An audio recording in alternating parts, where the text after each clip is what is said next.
সহ্য হয় না, আপনি একটু দয়া করে। আল্লাহ বলবে তোর কি মনে না?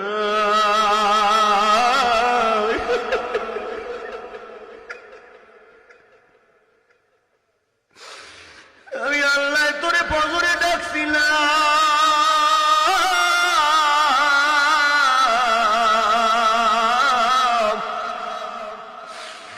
আমি আল্লাহ তোরে ফজরে পাই না।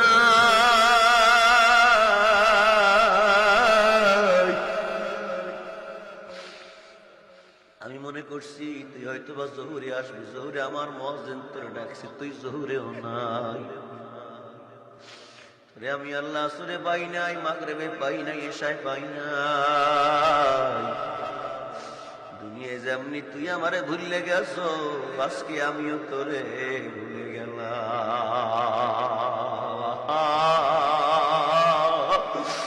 মাওলা যদি ভুলাই যা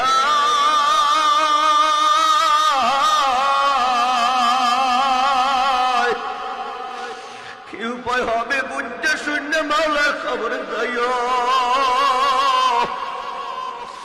জাহান্নামের আগুনে জ্বলতে জ্বলতে বলবে আল্লাহ একটু গোসলের ব্যবস্থা করো, ঠান্ডা পানির ব্যবস্থা করো।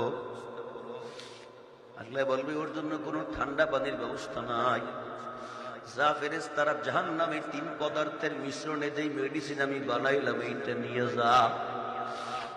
নাফরমান কি গোসলের জন্য মাথার উপর দিয়া পানিটা ঢেলে দেবে, ঢেলে দেওয়ার সঙ্গে সঙ্গে মাথার চারাটা টাস করে ফাটিয়ে যাইবে, মাথার গিলুগুলো টকবক করে পড়ে শুরু করবে।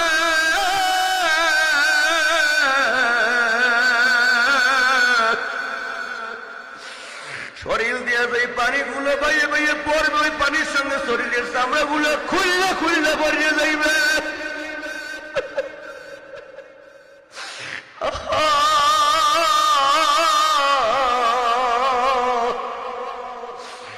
ও মাওলা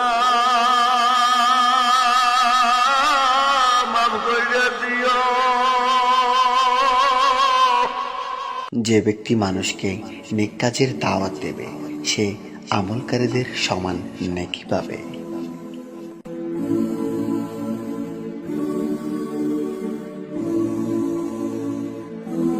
এই মজলিসটার আসলে অনেক দাম।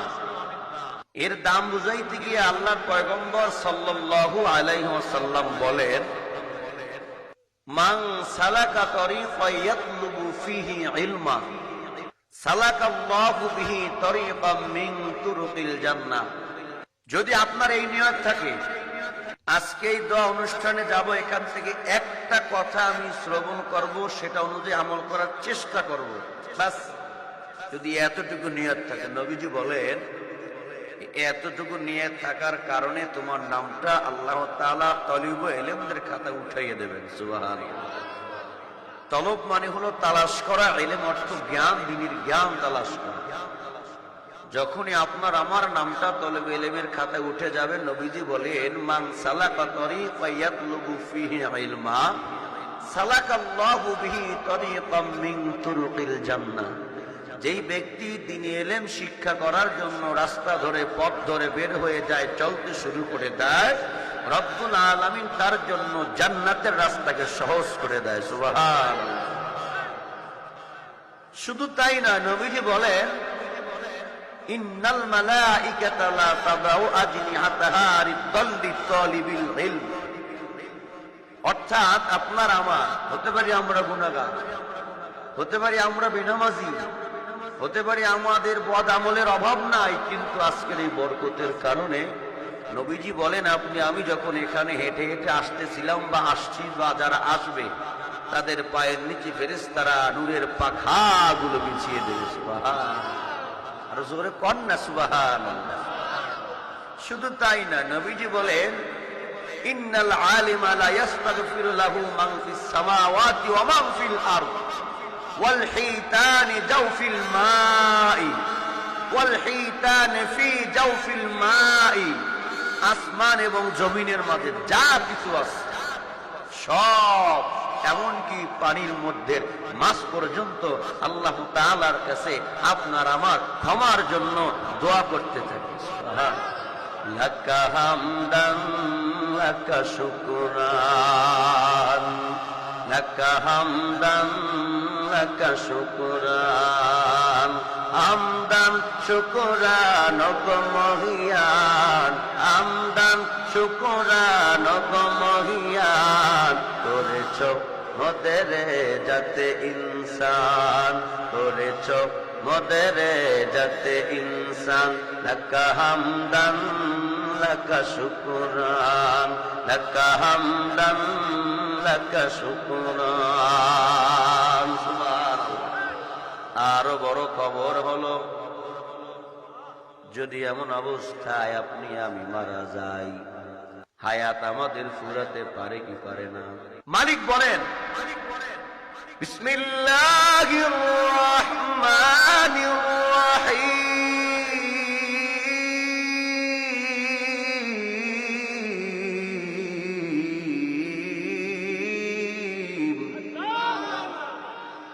মা ইয়ালফিযু মিন কাওলিন ইল্লা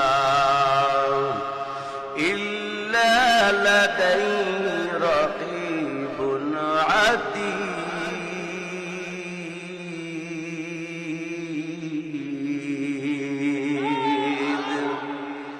আল্লাহ তাআলা বলে, জবান দিয়ে যে কথাটা উচ্চারণ করো, যে লব্জ বা বাক্য তুমি উচ্চারণ করো, ব্যবহার করো, এটাকে রেকর্ড করে রাখার জন্য, ধারণ করে রাখার জন্য আমি আল্লাহ তোমার সঙ্গে দুইটা পাহারাদার নিযুক্ত করে দিলাম।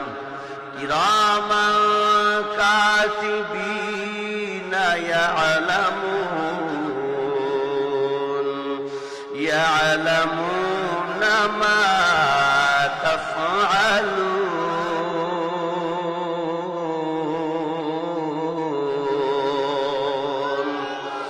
আল্লাহ বলে, গোলাম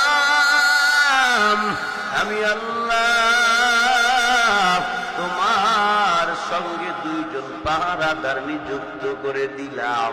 সম্মানিত লেখক দয় তোমার সব কিছু লিপিবদ্ধ করে রাখছে। জবান দিয়া ভালো বললে সেটাও লেখা হয়, জবান দিয়ে খারাপ বললে সেটাও লেখা হয়।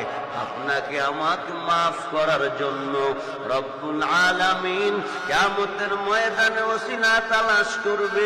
আল্লাহ কালামে মাজিদের মধ্যে বলে, ওয়াবতাগু ইলাইহিল ওয়াসিলা, ওয়াসিলা তালাশ করো। আপনি এখানে বসে সুবহানাল্লাহ বললেন, আলহামদুলিল্লাহ বললেন, আল্লাহু আকবার বললেন, এইগুলো যদি রেকর্ড হয়, আল্লাহ যেহেতু বলছে অবশ্যই রেকর্ড হবে। হাসরের ময়দানে, কিয়ামতের ময়দানে আপনাকে আমাকে মাফ করার জন্য যদি কোনো ওসিলা না পায়, এই ওসিলায় আল্লাহ মাফ করতে পারে কি পারে না? কি কোন পারে না? তাহলে সব যেখানে আসলাম আমাদের বরকত হলো। হায়াত মওয়াতের কথা তো বলা যায় না, এখন আমিও মরতে পারি কিনা? কথাই কি হায়াত মওয়াতের কথা বলা যায়? জোরে পার, মাশাআল্লাহ, এই তো ঠিক আছে। হায়াত মওয়াতের কথা বলা যায় না।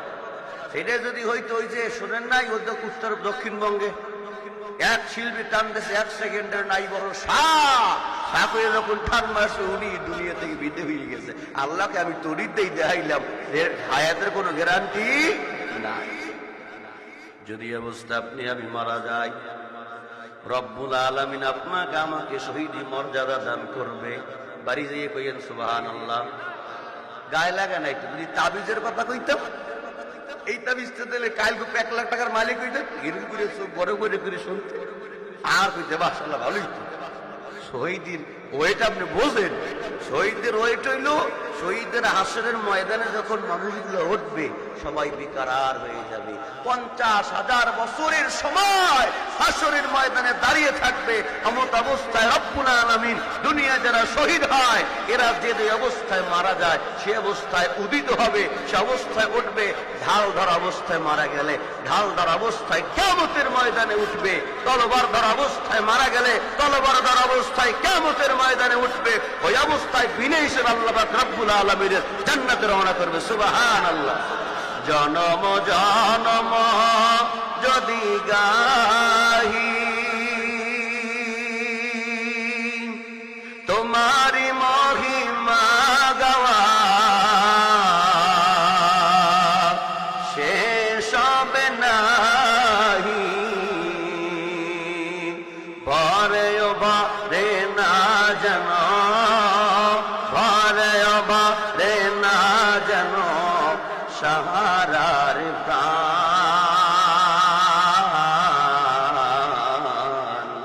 তুমি রহমান, তুমি মেহেরবান। অন্ধ গাহে না শুধু তোমারি গুণগান। বুঝেও বুঝে না তবু শান। তুমি রহমান, তুমি মেহেরবান। কখনো তোমাকে যদি ভুলি হেদায়েত আলো জ্বলে নিও কাছে তুলি। জোরে বলেন আমিন। ঠাই দিও প্রিয়তম, ঠাই দিও প্রিয়তম ও গো দয়াবান। তুমি রহমান, তুমি মেহেরবান। সুবহানাল্লাহ বলেন। একবার সুবহানাল্লাহ বলেছেন আমল নামায় 100 নেকি জমা হয়ে গেছে। আইরে মুসলমান, এখনো সুবহানাল্লাহ জবান থেকে বের হয় না। একবার সুবহানাল্লাহ বলেছেন আমল নামা থেকে 100 গুনাহকে আল্লাহ ক্ষমা করে দিয়েছে। জান্নাতের মধ্যে এমন একটা ছায়াদার ফলদার বৃক্ষ তৈরি করে দেওয়া হয়েছে। ওই ছায়াদার ফলদার বৃক্ষর ছায়াকে অতিক্রম করার জন্য কোন একটা শক্তিশালী ঘোড়া যদি 100 বছর অথবা 500 বছর পর্যন্ত দৌড়ায় তবু গাছের ছায়া শেষ করতে পারবে না। ওই গাছের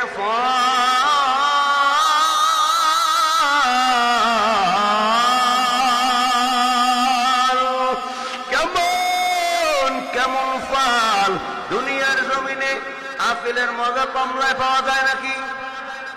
আমক দেশে যাইতাই না, রাজনগর যাইতে পারে, লোহালিয়া যায় না। কমলার মজা আপেলে পাওয়া যায় না, আপেলের মজা কমলায় পাওয়া যায় না, কাঁঠালের মজা আমে পাওয়া যায় না, আমের মজা চাইতে পাওয়া যায় না।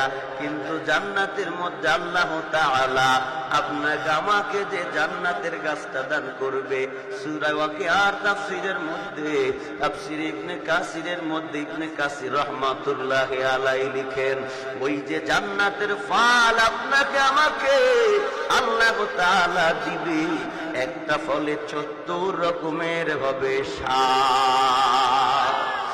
আর মজার খবর, তাজা খবর,